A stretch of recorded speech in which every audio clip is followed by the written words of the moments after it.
Should you get tested for the COVID-19 virus? Let's talk about the testing and if it's necessary for you.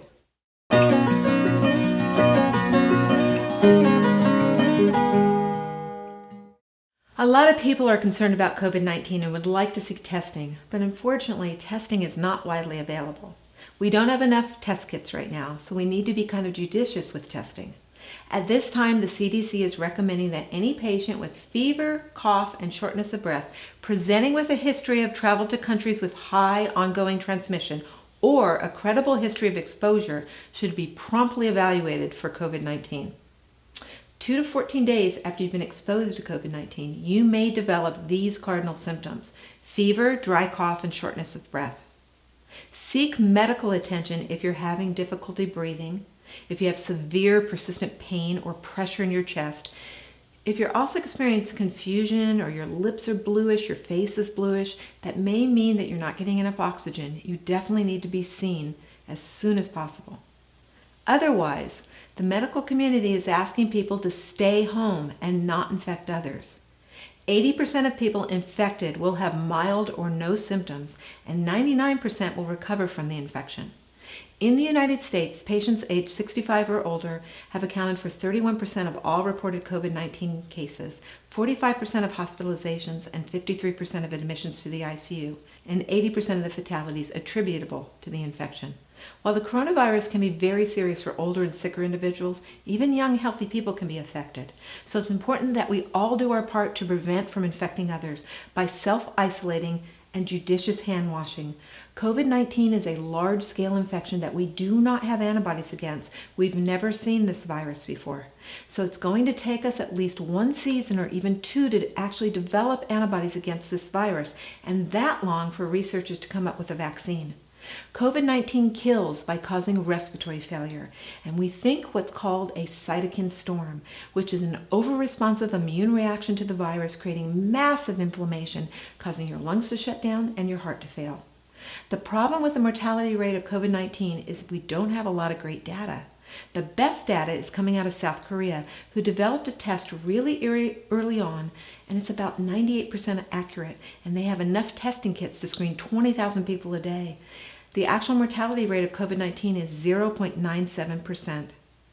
Now that's more than the flu, which is only about 0.1%, but far less than what China is reporting at 3.98%, or Italy reports at 7.94%, or the 1.68% of fatalities we're seeing in the United States right now. And that's because we're not testing everyone. Because if we don't do extensive testing, there's a lot more people who have coronavirus than we are aware of, and because they just have mild symptoms, which is why we have to do social distancing. It's so important to protect the people that are the most vulnerable. And in this case, it seems the vulnerable populations are those people over the age of 65 or people who have other diseases or comorbidities, we call them, like heart disease, diabetes, autoimmune condition, or lung conditions that increase their vulnerability to having very serious coronavirus infection and potentially dying. We can slow the spread by self-quarantining, meaning if you think you've been exposed, please self-quarantine for 14 days and by social distancing, which means you're keeping at least 6 feet away from other people. Staying home as much as possible during this pandemic will reduce the burden of this disease on our healthcare systems. Because here in the United States, we don't have enough intensive care trained healthcare providers or ICU beds to take care of the people that will become sick with this virus. So we have to stay home and stay away from each other so we don't spread it. Social distancing will slow down the virus so we don't overwhelm our healthcare system, and we have time to produce a vaccine.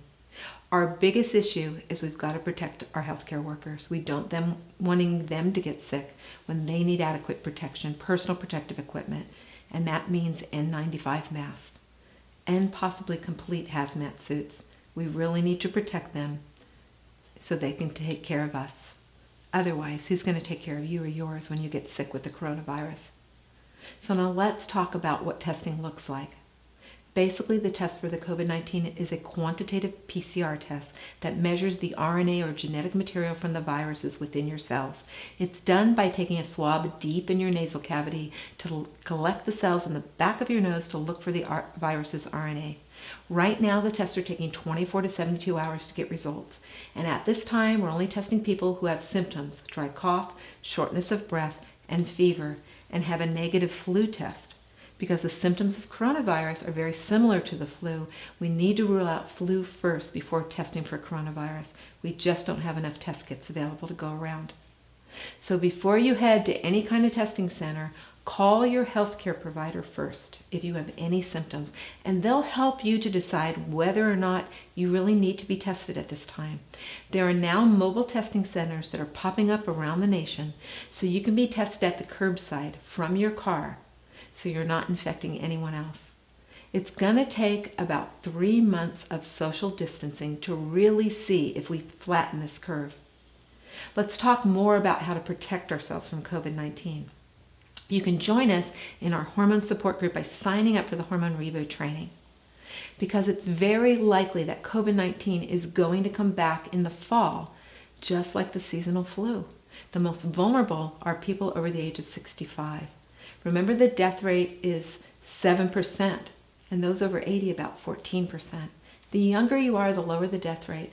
But it looks like 20 to 29-year-olds are the most highly affected group according to the extensive data collected by South Korea. Young people actually were the most contaminated. Although they did not always get serious illness, they may be the ones spreading the disease because they don't even realize they have it. So it's super important that all of us, young and old, are isolating ourselves from others, social distancing we call it. And what that means is you're only having contact with your immediate family members, and you're at least 6 feet away from everyone else. Plus, you got to remember to wash your hands. The virus does stay viable on surfaces, on porous surfaces like cardboard and paper and clothing for about a day, and up to 3 days on hard surfaces like metals, plastics, and glass. And it's in the air for about 3 hours after someone coughs or sneezes.